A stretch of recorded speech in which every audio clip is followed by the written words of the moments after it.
Hey y'all, it's Betsy with Happily Ever After Etc. and welcome back to another garden video.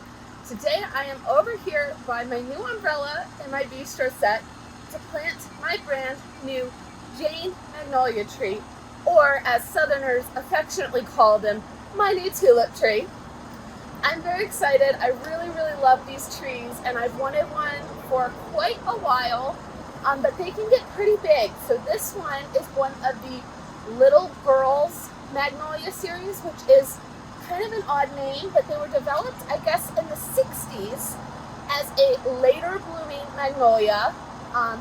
That way, if we get a late frost, we still have blooms in the spring. So there's a whole series of them. This is Jane. There's Elizabeth, Lily, Betty, Susan, a whole bunch. I don't know all of them. I know that Jane, Betty, and Susan are the three that are most commonly found in your local garden centers or your big box stores, which is where I picked this one up. And she is one of the smaller varieties, so she gets 10 to 12 high and 8 to 10 wide, which is perfect because I am putting her in a pot since eventually I want to move her. I don't want to plant her in the ground just yet.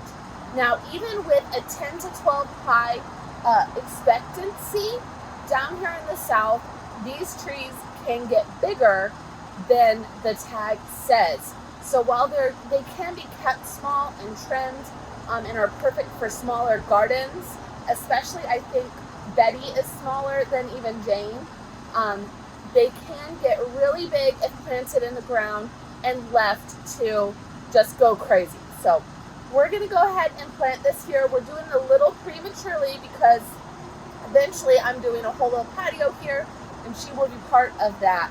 But when I found her at my store, I decided to go ahead and pick her up and get her planted.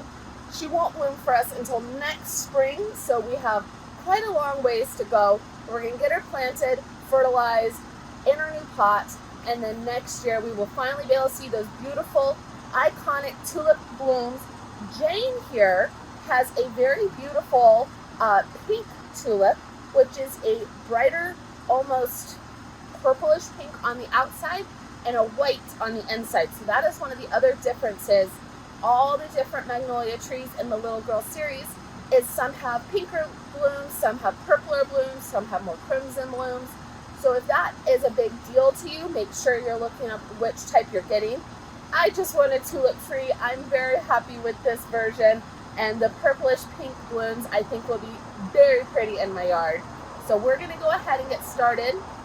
I will eventually be tapping this pot into my drip system, but until my patio goes in, I'm just going to be hand watering her, so I'm not worried about drip today. Since it's a very heavy pot, I don't want to put a drip tube down through it. If I had pot feet, that would change, and I may go ahead and change that once the patio's in.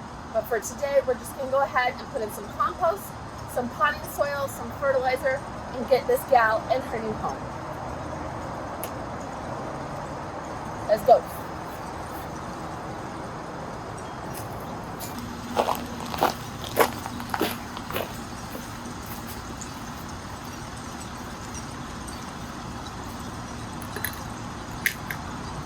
I already went ahead and put a whole layer of compost in the bottom of my pot.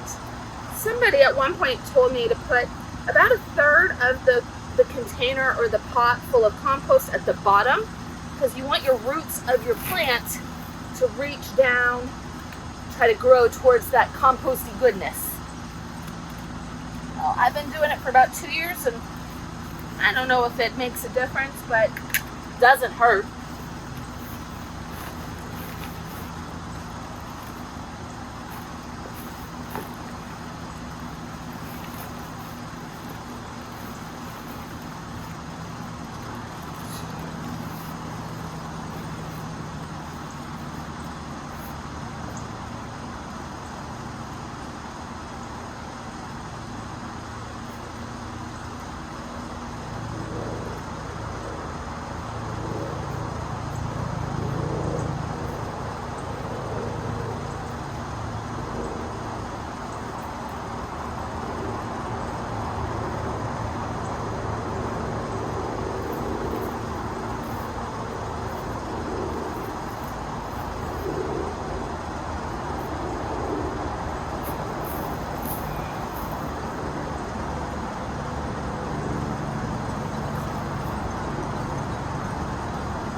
styrofoam or pots or just wood, something as a pot filler in the bottom of big containers. You're planting a big tree or a big rose, a big plant, it's really going to need as much room for roots, as much nutrition as you can give it. So as much as we like to save money, do your plant a favor, fill the whole container with good quality potting soil and compost. Pot this big is probably going to take about a bag and a half.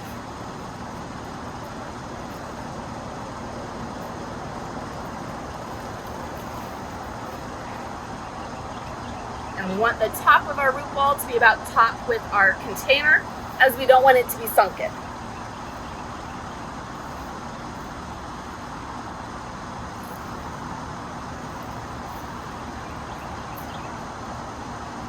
That looks good.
Make sure to fertilize. I had a bag of holly tune, so that's what we're using. And now, fill up the rest of the pot with potting soil.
Helps if you cut your bag open properly and not in the middle.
There we go.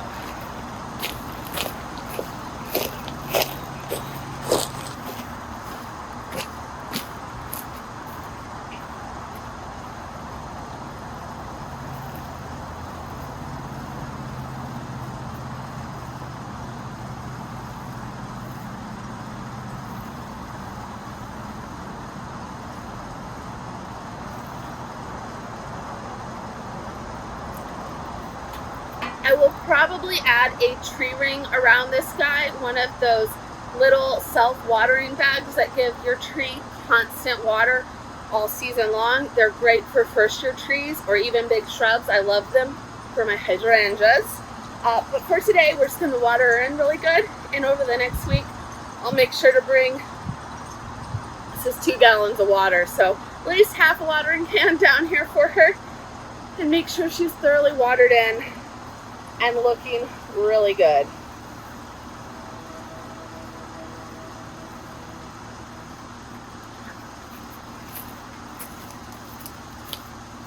There we go. She is all planted, and eventually she will be a big, beautiful tree with beautiful tulip-shaped blooms, which will be beautiful with my umbrella.